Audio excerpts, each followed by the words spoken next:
So two touchdowns minimum on every team in the NFL. That's a pretty good stat. Yeah, I think take it. I didn't know that, but my fans they kind of upped me on, You don't got that many. Put me fans, on game, though. I didn't really know. I mean, I've known like the last couple of years, but I didn't know that was something during your playing career. No, I didn't know that. I played in every NFL stadium. Is that a thing? I mean, that's not even a stat. That is a stat. That's my stat.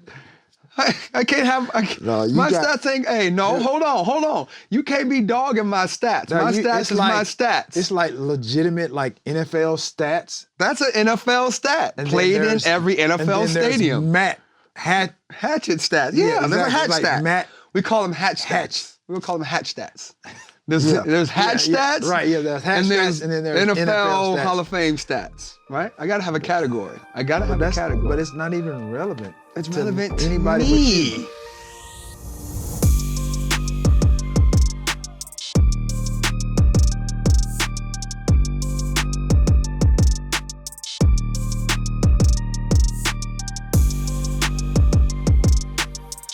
Welcome to Get Your Popcorn Ready.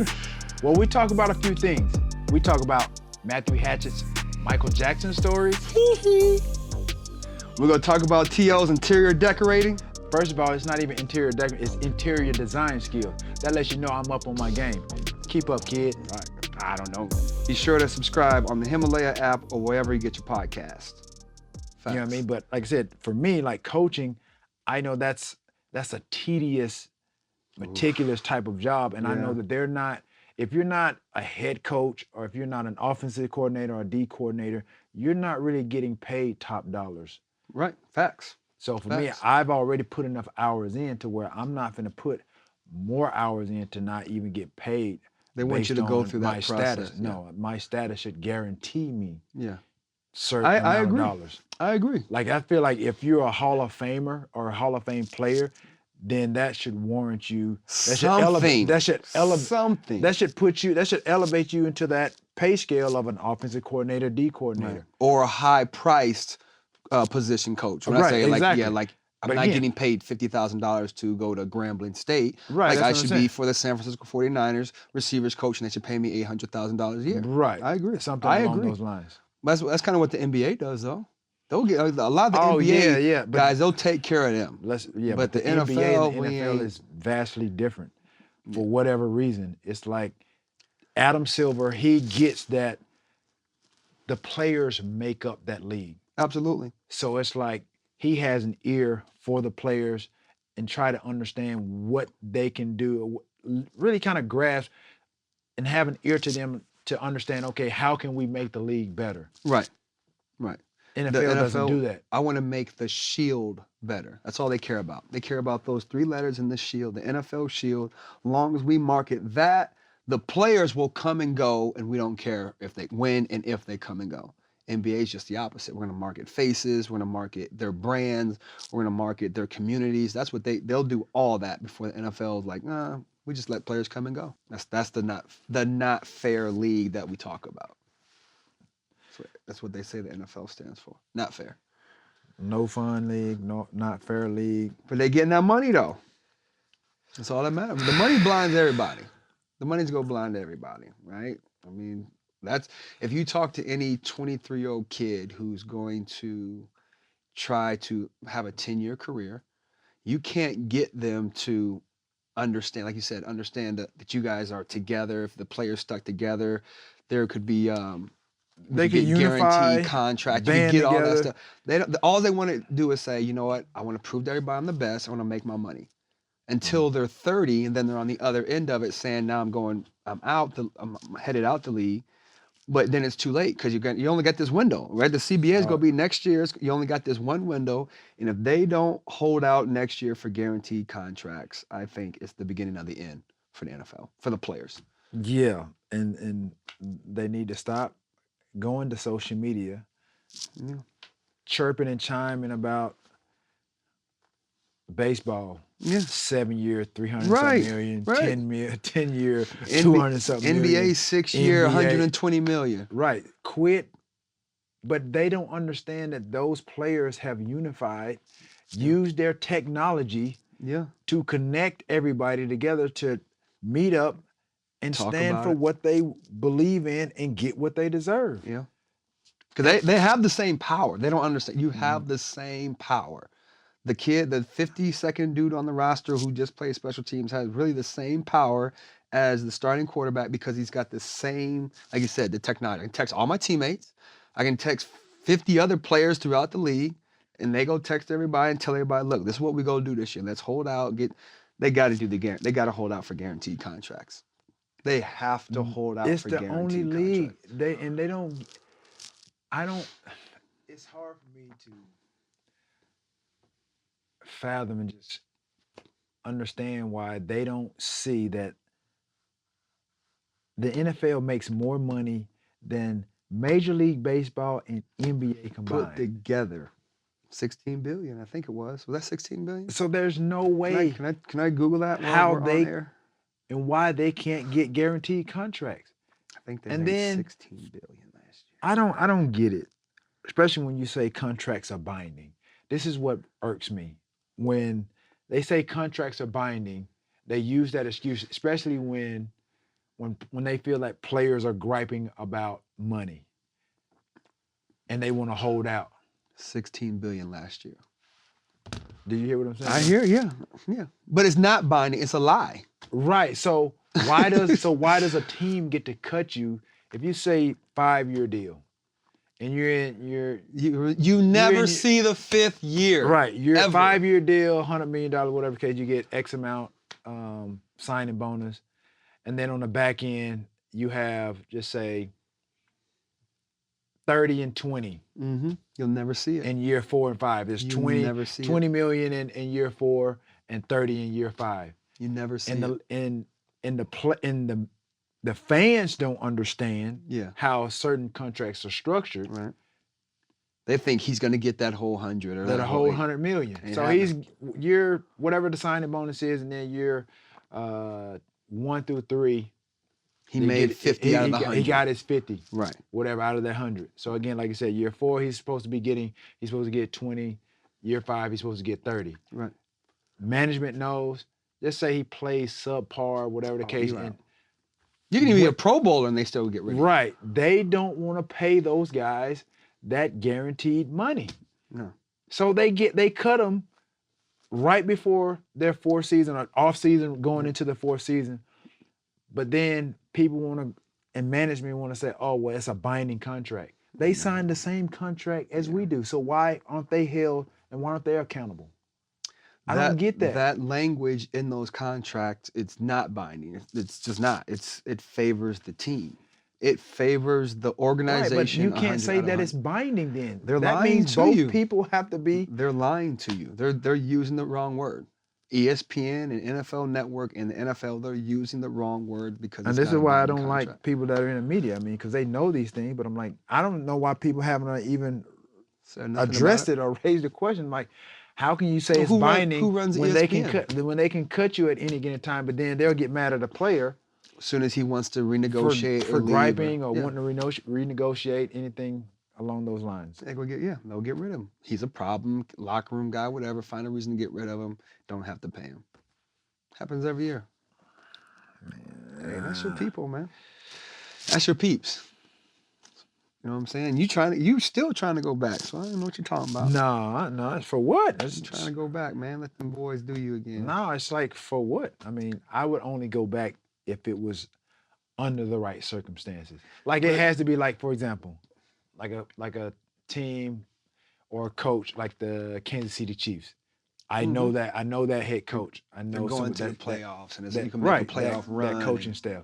He knows who I am as a person. He knows my playmaking ability. So it's not like I got to go in and prove to him like what I can do.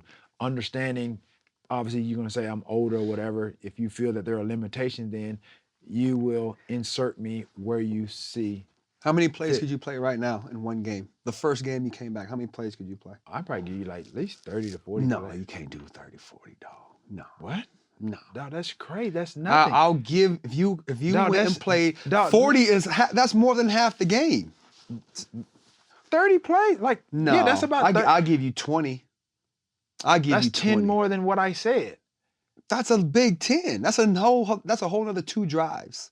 What's wrong with that? You I don't. can't There don't do have to that. be consecutive drives. You can't do that. You washed You up. can't tell me what I You can't can't do. it. You sound like 40 plays? but you sound like the general manager. You sound like Louis Riddick right now.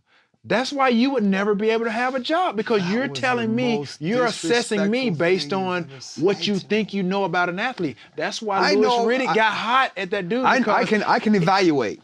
One thing that's I what can he do, was in I a can, position to do, evaluate. And that's can why evaluate. that guy clapped back at him and said, That you was- are always wrong. And that's why he's not sitting in a general manager seat. And it's No. like when I And see, that would be a it's- coach's decision, too. Now it makes sense when I see him and I watch him from now on.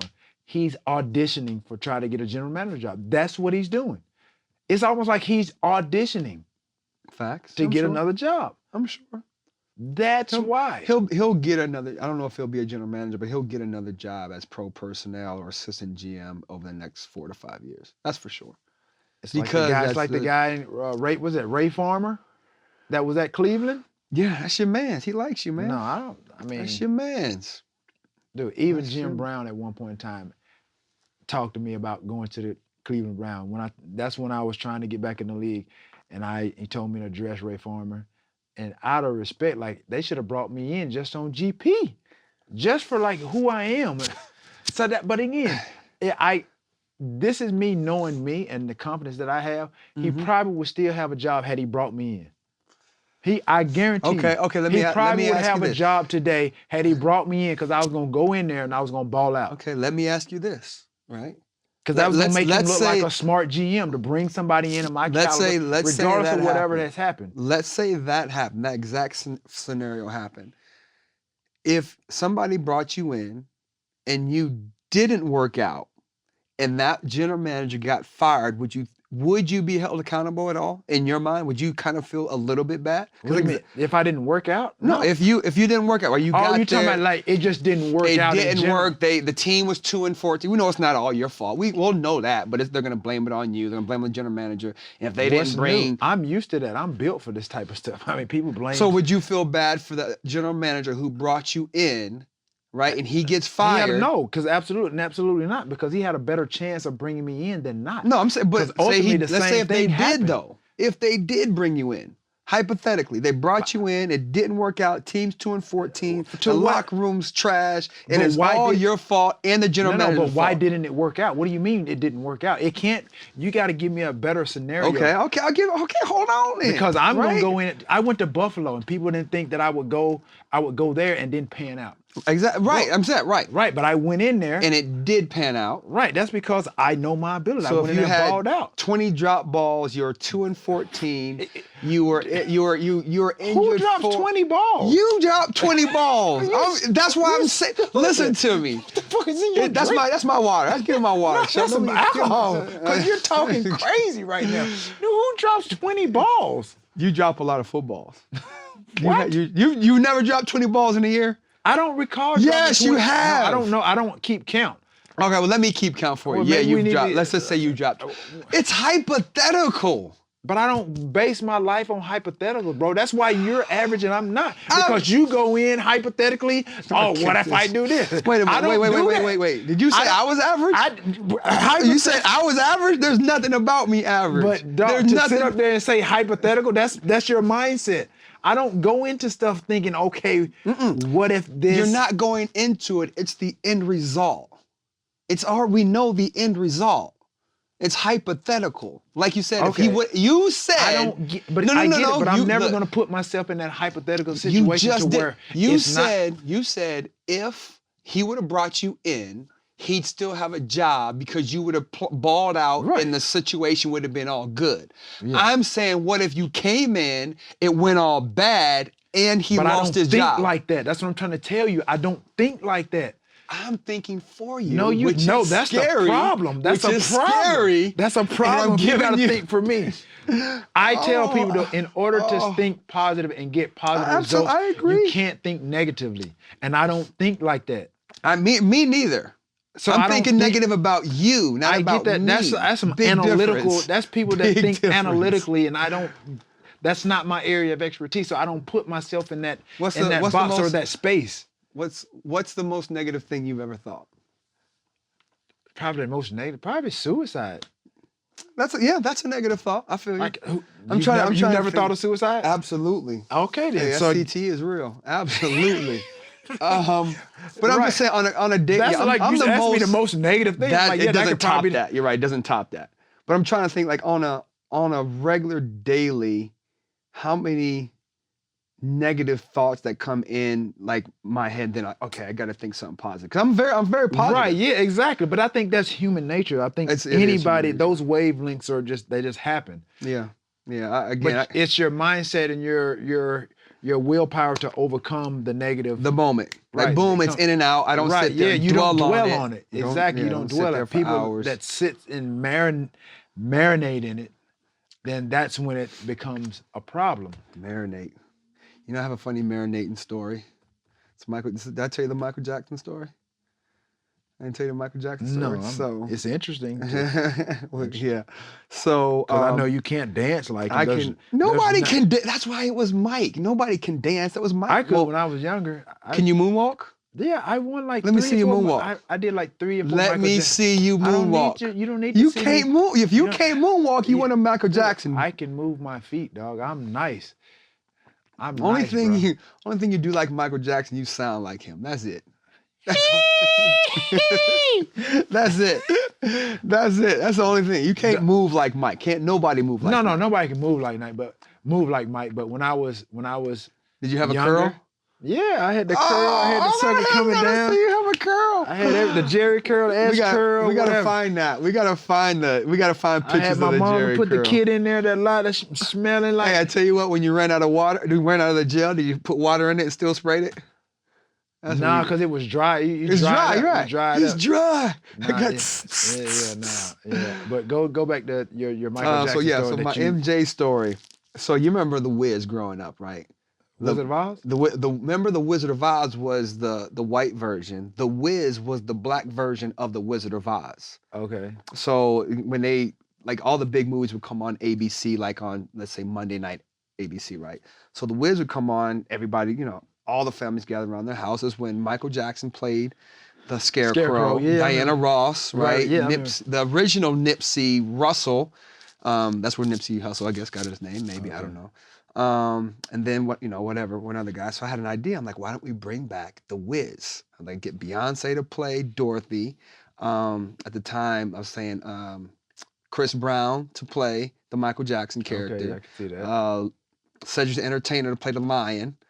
Will to play the Wiz, the actual, because he had spoken that magical voice. What was the Tin? Was it the Tin? And then somebody, Ludacris. I want to put at the Tin Man. The way you move, you could be the Tin Man. The way my hip is made of tin for sure. Is popcorn good?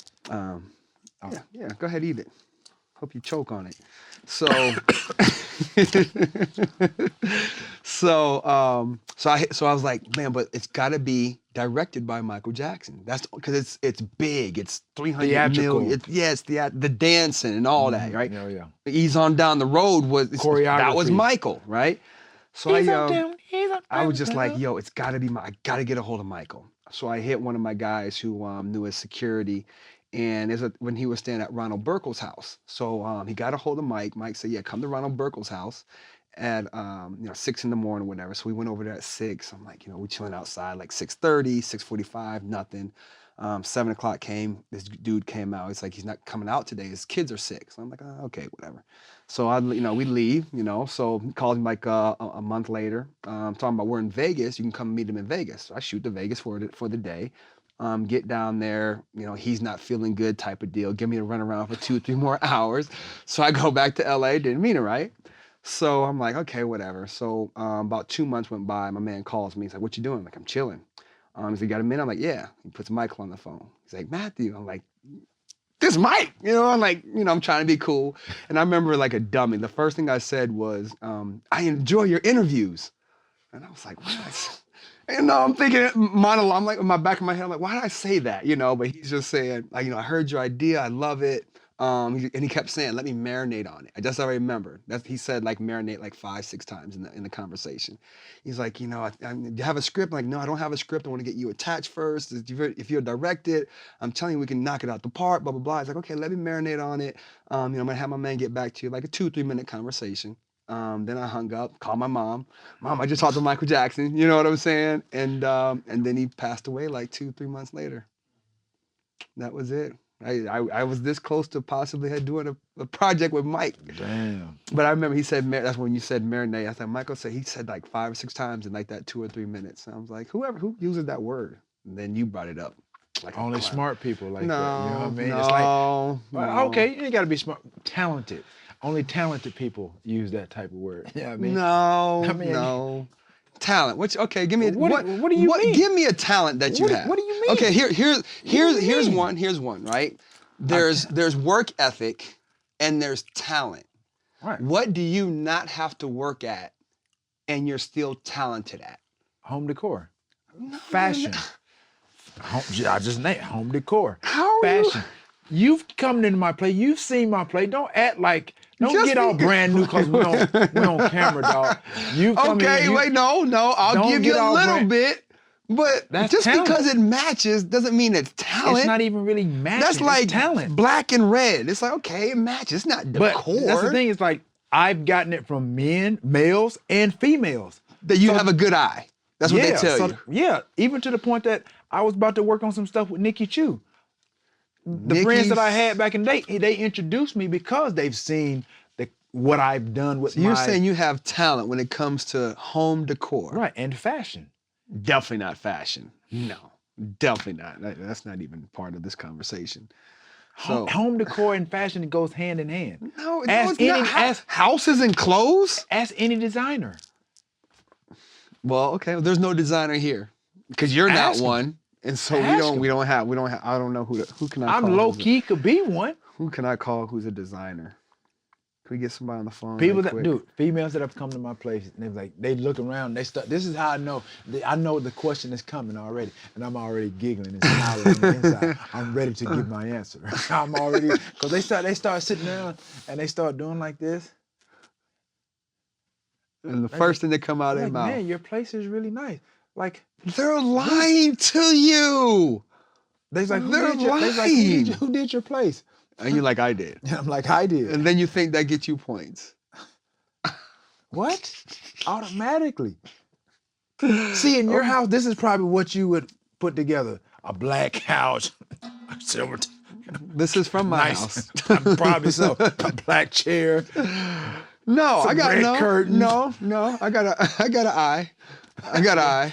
We all have eyes, but I know how to match. But it's not. Sometimes it's not all about. I hear you. I hear you. I will say you're better than me, but you're not like, you don't have talent. Save that clip. You'll never I'm hear better me say than that. you. Only It's at already- home. Only when it's it comes already to on tape. home decor It's already do you too have a late. better eye than me. It's too late. That's it. It's too Only late. when it comes to home decor, you It's- might it's have too a better. late. I can't even say it no more. You might have a better eye No, it's than all me. good. You said you're better than you already said it.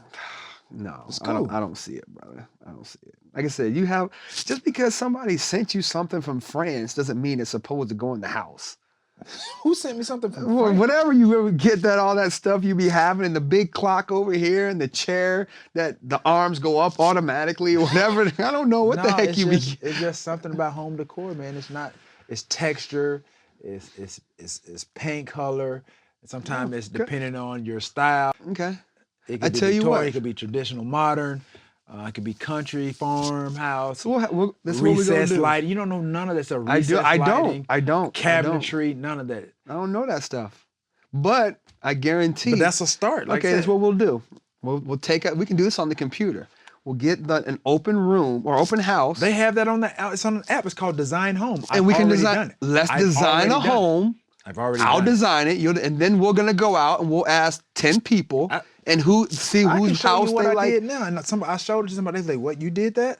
And I'm already giggling inside. Yeah, because they're lying to I'm already you. They're giggling not. inside. No, they're just like, no. "Oh wow!" They're like, No. "Wow, that's." And then they asked you for an autograph, and you gave it to them. So they Nah, it said. has So then they nothing- said no. you had a nice picture. it has nothing to do with. Yeah, I don't believe None of it. that. I don't believe it. Well, let me do one, and then we'll let 10 people vote. And I bet you, I bet you, if it's not 5-5, it'll be 6-4. Not a problem. It ain't gonna be 10-0.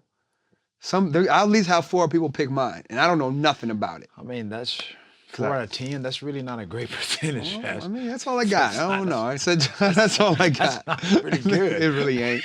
It really ain't. I'll take that any day.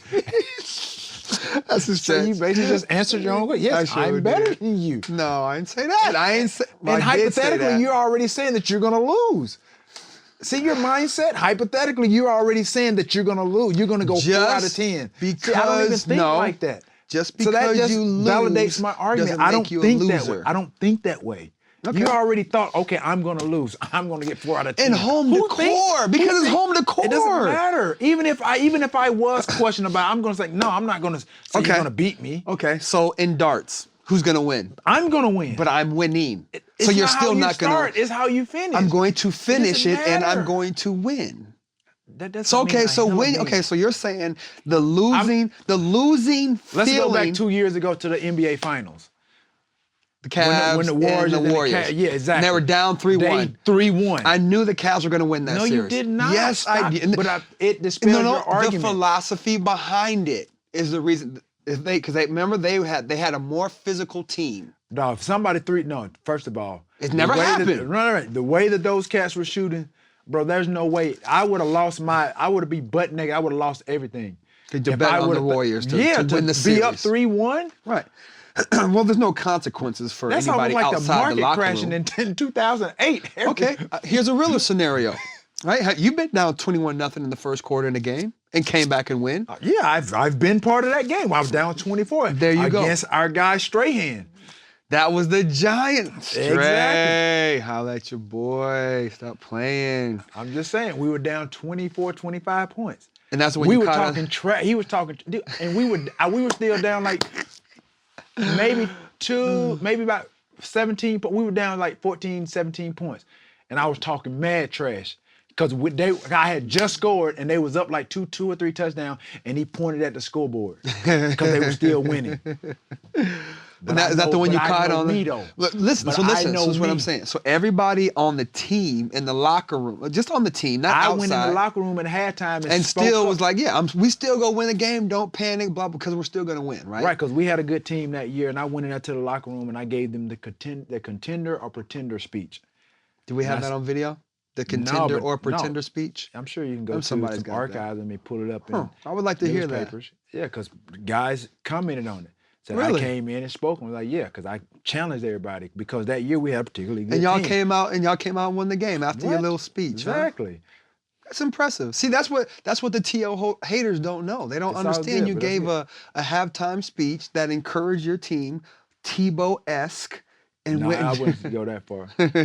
you led the team to victory. That's a good story. Nobody's ever told that story. It's not. They don't. It's not. They don't want to hear that anyway. You don't want to hear negative stuff. Yeah. I feel you. At that point in time, once you get put in a box and you're labeled a villain, yeah, you're a bad person. Then you're the feel-good stories. It's not. Yeah, we don't want to hear the feel-good stories. For me.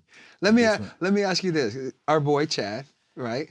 Did it ever bother you that you would do a dance and Chad did a dance, and when they showed it on ESPN, they celebrated him. They was like, that was a great celebration, and then you would do it same, almost not same, but something like it's a celebration. It's a celebration, but yours would be like looked down upon. Oh, he's so selfish. Why would he do that? Yeah, his teammates aren't around. But it's the same thing.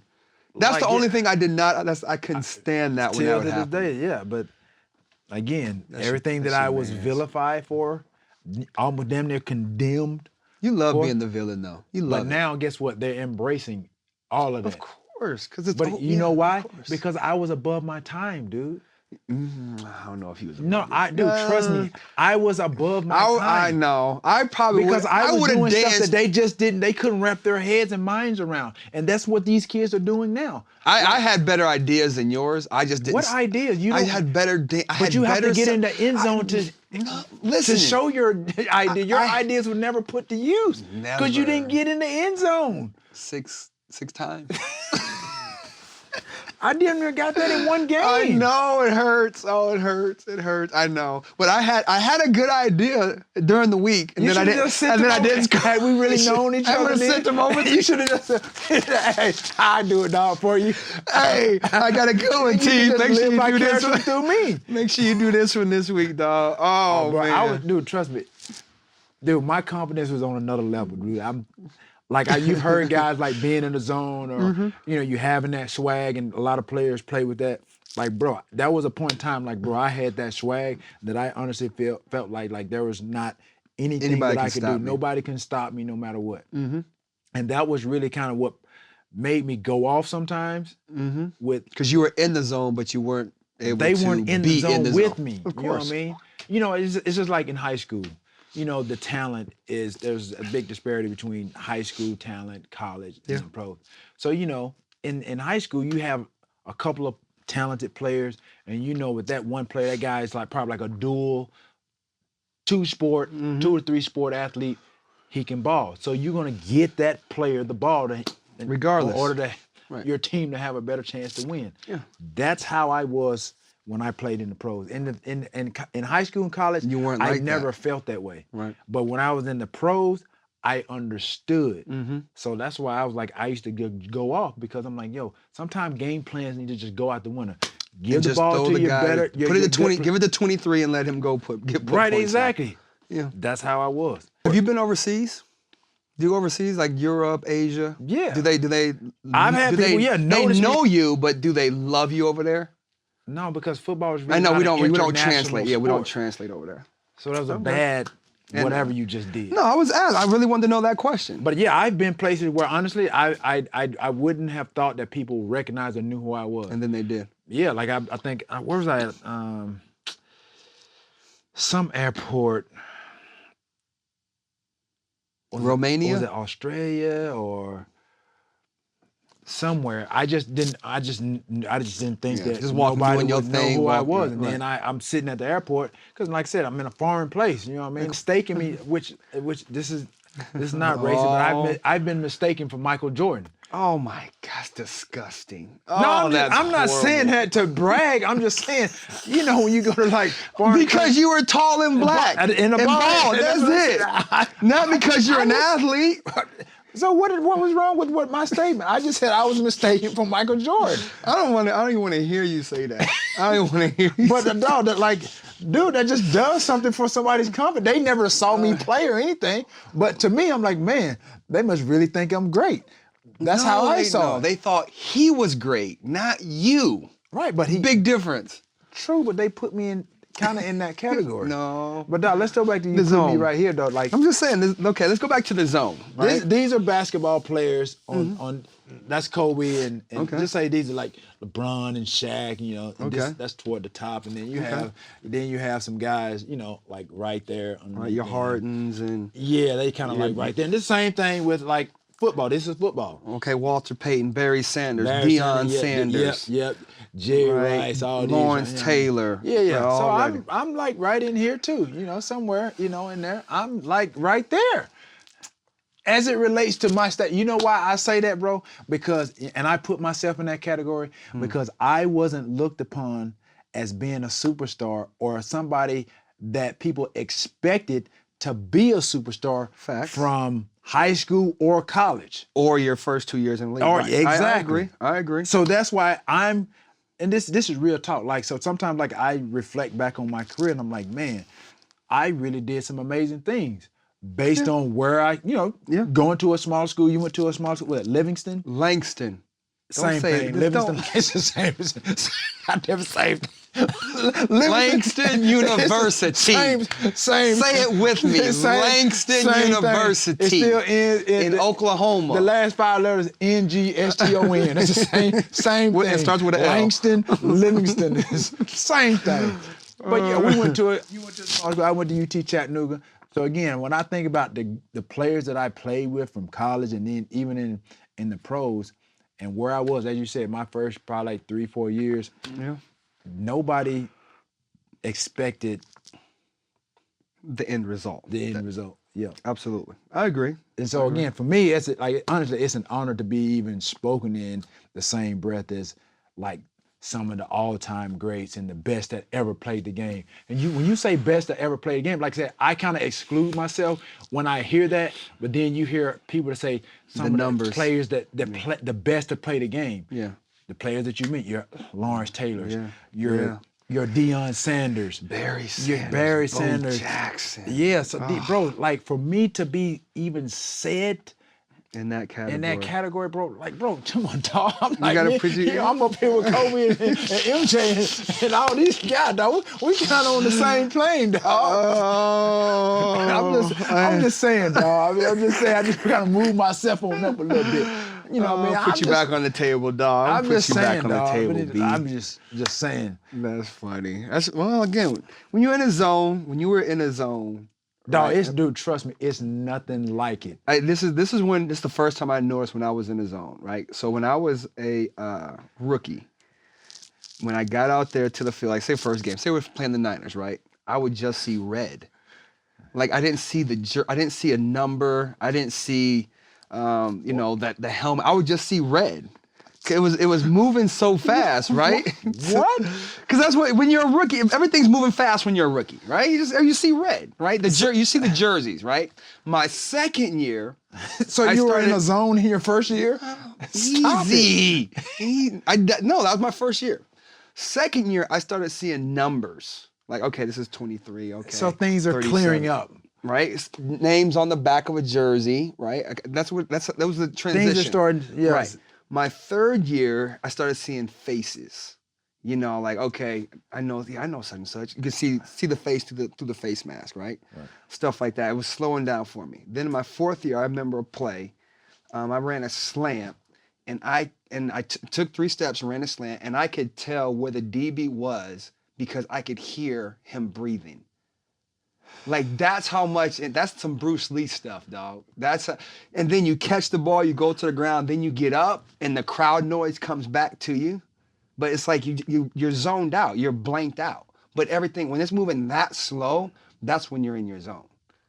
And you woke up, and you know what happened, bro? Your coach is like, Hatch, you're late for practice.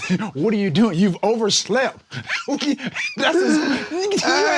what are you talking about? That's the reality of that whole story. I like it, and then you're not finishing. That's how I felt. No, that's how I felt. Dude, you were tired. I just never got to the zone enough. I know what that's like to be in your first and second year. You're going through training camps 2 days. Everything is fast. Everything is hot, dog. You was super exhausted, probably dehydrated. Dog, you fell asleep. You overslept for the second practice, dog. And you heard your coach like, Hatch. And you felt his breath on you. Hatch, wake up. Wake up! Hey, dog, that was my zone, oh, snap. Man. See, you told this same story. You must not have known how it feels to be in the zone. That's what it sounds like. No, you don't know how the same story you just told me. You told that to your receiver coach, like, Coach, this is what I was dreaming. Can we make it happen? Sometimes you're a good storyteller, man, dog. Shut up, bro. I ain't trying to hear You're a you, good man. storyteller. You ain't never been in the zone. That's it. Dude, trust me. Trust me. You ain't been. Dude, so when the ball was coming into you. I don't say a whole lot, but I hear my teammates and I've had some people that say, man, that boy, that's a bad boy right there. He can't be still. Trust me, I don't say anything, but I hear it. And I heard it. Yeah, you heard it. I'm talking about like they said, bro, I'm talking about like that's a bad mofo right there. Yeah, I mean, like, dog, sometimes you had some good plays. And you had a couple good plays. And they was like, dog, how fast are you, dog? Do you know how fast you were moving? No. You was just running out of control. No, dog. Sometimes I've told people, dude, early on in my career, dog, when I was just running the route. Right. I wasn't really reading defense. I was just running like either basic 5 cross, steps basic cross. Right.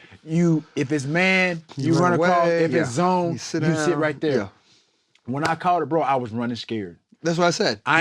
You ran scared. I told people all the time. Running scared because in your first 3 or 4 years, like you don't really like for me because I didn't have a lot of football experience and knowledge, my IQ, and so I was just doing what the diagram told me to do, what my coach did during the course of the week. With the circles and X's on the board. So when they got the ball, I was getting up out of there because number one, I was scared to get hit because them dudes were big. They was coming. I used to tell people like you ran like your life depended on it.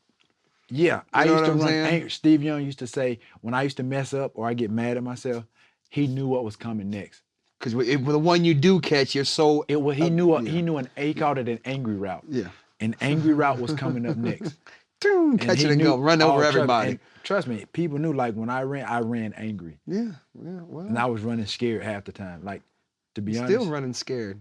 Yeah. You're still running scared. But you never really had an opportunity to really run scared like I was just did. smooth. I was just smooth and fast. I mean, hey, I didn't have to. Well, yeah, I should have. Maybe I should have tried. But I tell you what, at some point we were on the same level. I'd say 3-4 years. I say we were on the same. After my 4th year, I started kind of. you took I started off. just and I was doing this. I started. So for me, I never, because of the talent that we had on the team, that it wasn't pressure, but they set the bar for me. Like I didn't want to fail. Like I wanted to get on that level. Yeah. For somebody that you had with Jake Reed, you had Jake Reed, Chris Carter, Randy Moss.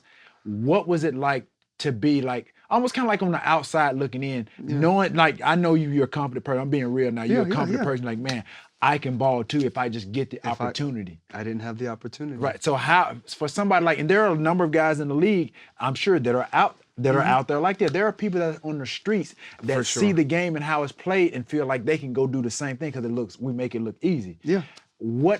As a player, what did that feel like? Because at some point, when I was my first, I say 2 years, when you're a rookie and a second-year guy, you're trying to continue, you're trying to make the team. Right. And that's what it felt. It felt like it was nerve-wracking. All the time. I was pissed off all the time. I was mad all the time, and I knew if I made one mistake, I was out. That's right. The mistake is the pressure. Because I tell Fitzgerald this story all the time. It was our 3rd training camp, and he was our ball boy. Larry Fitzgerald was our ball boy. I heard about that. Right? So, he played with the Minnesota. I was with the Vikings at the time, and he was in high school. He was still in high school. Okay, right? gotcha. So, he's a 17-year-old kid. He would like wash our cars and stuff like that. But when he was at practice, he was still joking around because he's a kid. And I ran a play, came back to the huddle, and he was doing something to mess with me. And I cursed him smooth out. And he never understood it because he was always the number 1 draft pick, right? In the NFL, a superstar now. I'm like, dude, you don't understand the pressure I was under during that training camp. Because if I made one mistake, which I probably made a mistake when I was coming back to the huddle, I'm thinking, this is it. My life's over. My career is over. Denny Green gonna cut me. Because you're being evaluated. Every play. You're being evaluated. Now, he was a high round pick. I'm like, you're not evaluated. You made the team. You're gonna get $60 million. You're gonna make whatever that thing is for him. I'm like, you'll never understand that. But we always tell that story because I cursed him out because I was so much. Who, Larry? Because he was a kid, but he was messing around. He did something to me when I was coming back to the huddle. Right. Cursed him smooth out. Like a dog. You know what I'm saying? Shut the F up. He did it. Because I was under pressure. You know what I'm saying? And then don't forget, I have to go out the next play and I still have to perform. All these, everybody think it's a joke. To me, it's not a joke. Like I could be gone the next play. And that's why I was always. You snapped on him. I snapped on him. And he remembers that so clear to this day. But he always tells the story. I go, dude, because you never had that situation. Right. Because you're a high round draft pick and everything's been peachy and all that.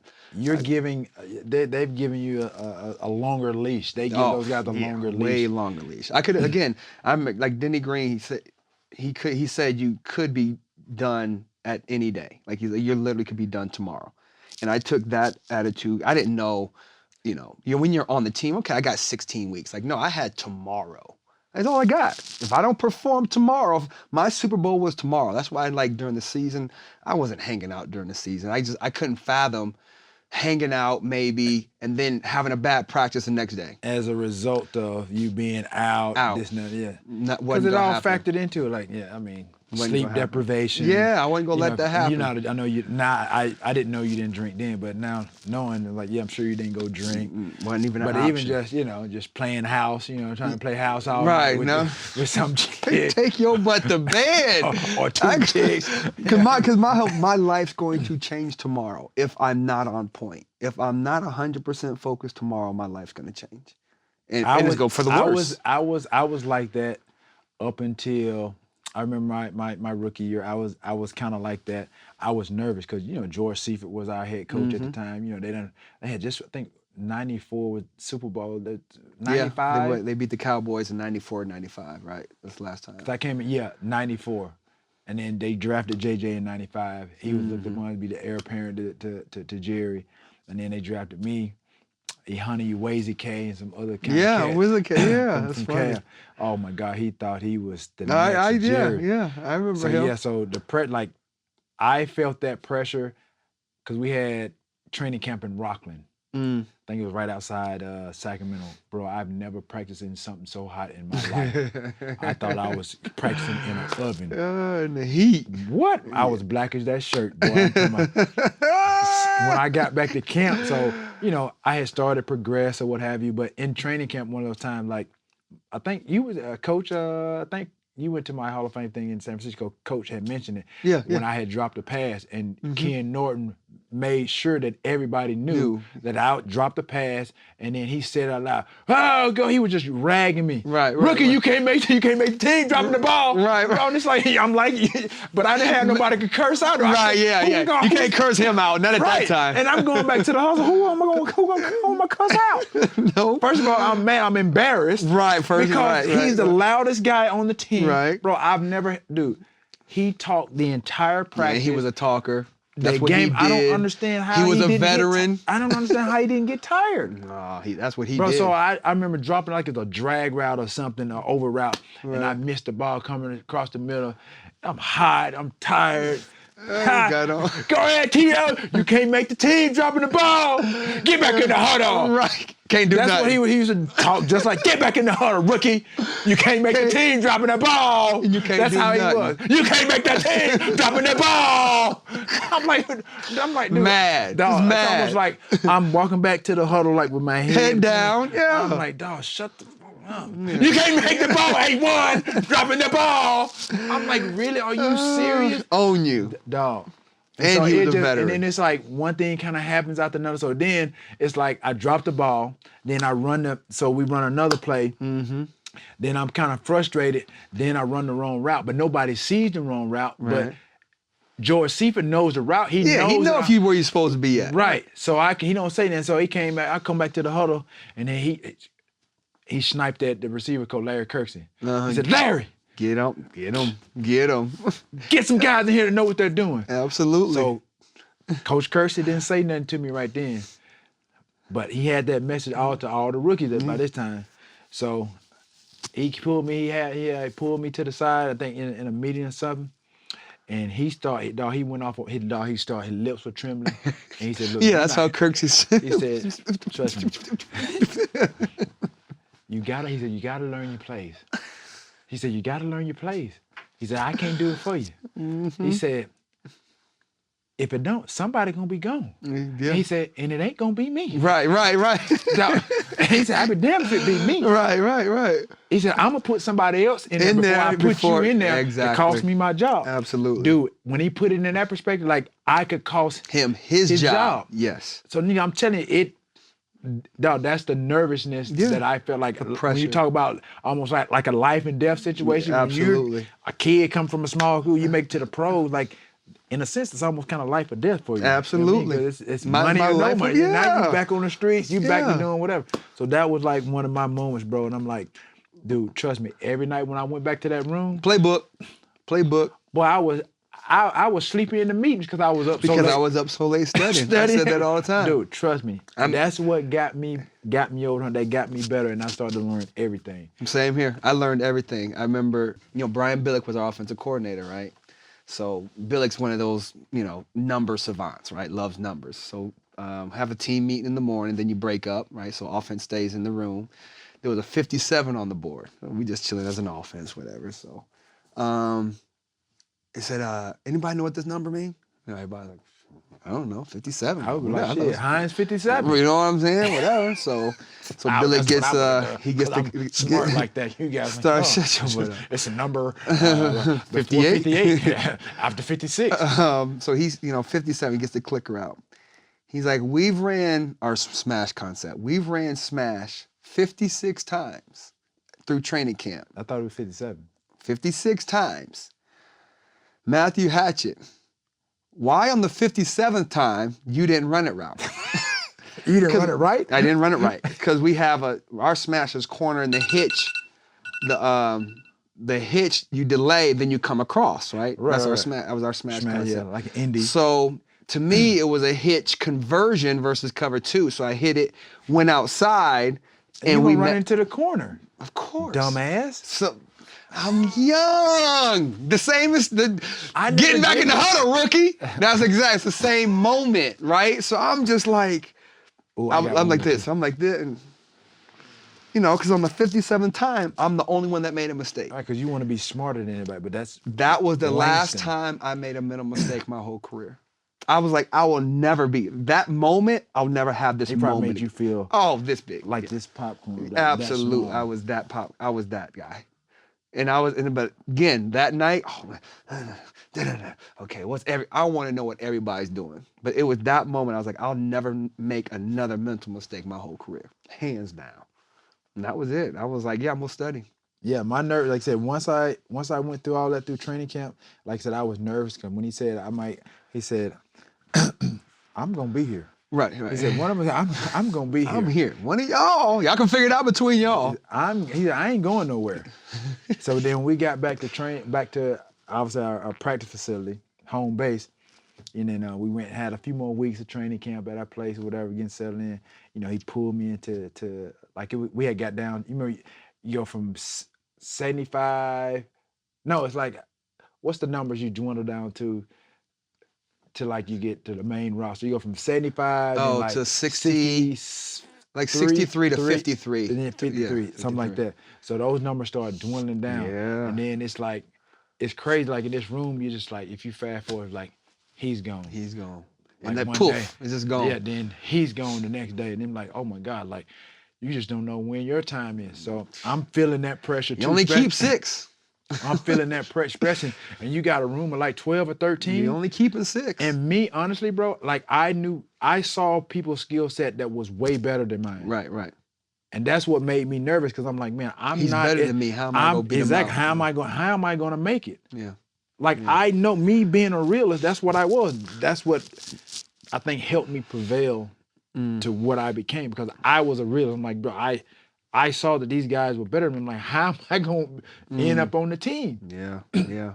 And they were being evaluated, I mean, in a every different day. way, yeah, so money. Then coach pulled me into the office, like one of the practices or whatever. He was telling me I was improving, this and that and the other. And then it got to like, I think he could just tell. It must have been something about my body language or something. Or maybe it was just that coach vibe or intuition or whatever the case might be. He had, like, it was just a thing about coach. Like, he needed to tell me. Mm-hmm. He needed to reinforce or encourage me to like, yo, you're going to be all right. So he pulled me into that room and he said, look, you've done an amazing job in camp. He said, just keep doing what you're doing. Mm-hmm. He said, they won't cut you. They're not going to cut you. Boy, that was like the weight off my shoulder. Boy, you talking about, I'm not getting cut, Lord Jesus. Right, but I mean, just to have that reassurance. Yeah, that's important. Man. That's important. And I never got that reassurance. I never knew that feeling. You remember in Major League where they would open the locker and the little flag was hanging there?